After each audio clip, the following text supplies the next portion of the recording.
সুপ্রিয় চাকরি প্রত্যাশী ভাই বোনেরা, তো আপনাদেরকে দেখাবো যে ঠাকুরগাঁও ডিসি অফিসের যে নিয়োগ বিজ্ঞপ্তিটা প্রকাশ পেয়েছিল সেটা কিভাবে আবেদন করবে। তো আপনারা প্রথমে গুগলে আসবেন, গুগলে আসার পর এখানে সার্চ করবেন। তো আমার সার্চ দেওয়া আছে, এই যে দেখতে পাচ্ছেন ওয়েবসাইটটা www.dctgnteltalk.com ভিডিও ওয়েবসাইটে প্রবেশ করবেন। এখানে প্রবেশ করলাম, প্রবেশ করার পর এই যে ওয়েবসাইট দেখতে পাচ্ছেন, এই ওয়েবসাইটে ওকে করবেন। ওয়েবসাইটে ওকে করার পর এরকম একটা আসবে, আসার পর এখানে দেখতে পাচ্ছেন এই যে ডেডলাইন দেওয়া আছে। এখানে ডেডলাইন দেওয়া আছে 19 জুন 2025। এখানে 5টা পর্যন্ত ডেট আছে।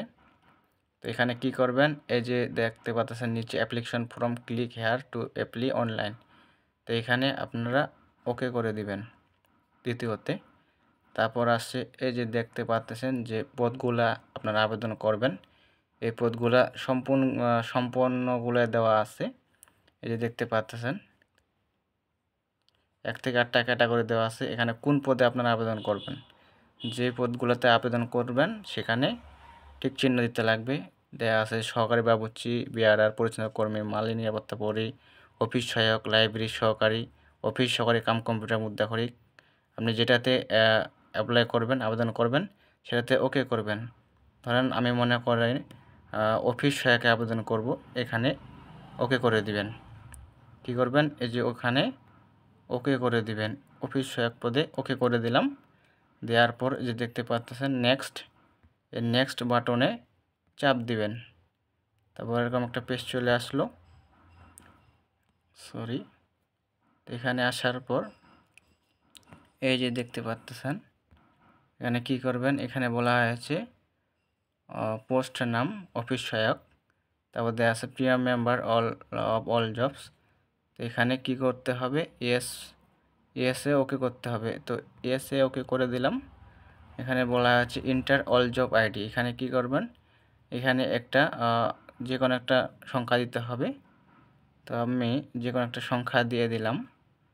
তো SABUJ দিলাম। দেওয়ার পর নেক্সটে ওকে করে দেব। এই যে নেক্সটে চাপ দিলাম। চাপ দেওয়ার পর এই যে দেখতে পাচ্ছেন, এই যে ফর্মটা দেখতে পাচ্ছেন, এই ফর্মটা সম্পূর্ণ ফিল আপ করতে হবে। এই ফর্মটা দেখতে পাচ্ছেন, সম্পূর্ণ ফর্ম ফিল আপ করার পর সাবমিট করতে হবে। তো এখানে দেখতে পাচ্ছেন দেওয়া আছে অ্যাপ্লিকেশন নাম, আপনার নাম দিতে হবে। তারপর দেওয়া আছে আবেদনকারীর নাম বাংলা দিতে হবে, ফাদার নাম দেওয়া আছে, পিতার নাম দিতে লাগবে বাংলায়। তারপর দেওয়া আছে মাতার নাম বাংলা দিতে হবে, ডেট অফ বার্থ দিতে হবে, ন্যাশনালি বাংলাদেশি, রেস্টুরেন্ট সিলেক্ট দিতে হবে, জেন্ডার দিতে হবে। তারপরে national ID, restaurant, passport ID সব কিছু এখানে দিতে হবে। দেওয়ার পর এগুলো পূরণ করার পর হয়ে গেলে এই যে নিচে দেখতে পাচ্ছেন যেখানে দেওয়া আছে সাবমিট, এই সাবমিটে ক্লিক করলে আপনাদের আবেদন কমপ্লিট হয়ে যাবে।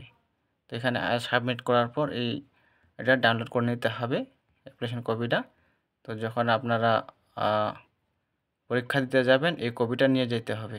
তো এই ছিল পদ্ধতি কীভাবে আপনারা আবেদন করবেন। সহজেই মোবাইলের মাধ্যমে করা যাবে, কম্পিউটারের মাধ্যমে করা যাবে। তো সেম উপায়ে করা যাবে। তো মোবাইলে যেটা, কম্পিউটারও এটা সেম একই। তো এই ছিল বিষয়। তো আপনারা জানার ইচ্ছা ছিল যে কীভাবে আবেদন করে, যে আবেদনের নিয়ম প্রসেস দেখলাম সম্পূর্ণ। তো এখানে অবশ্যই দেখে আপনারা বুঝতে পেরেছেন। তো ভিডিওটি যদি কারো উপকারে আসে অবশ্যই লাইক, কমেন্ট, শেয়ার এবং সাবস্ক্রাইব করে সাথে থাকবেন। তো দেখা হবে পরবর্তীতে নতুন কোনো সার্কুলার নিয়ে। তো সবাই ভালো থাকবেন, সুস্থ থাকবেন। ধন্যবাদ সকলকে।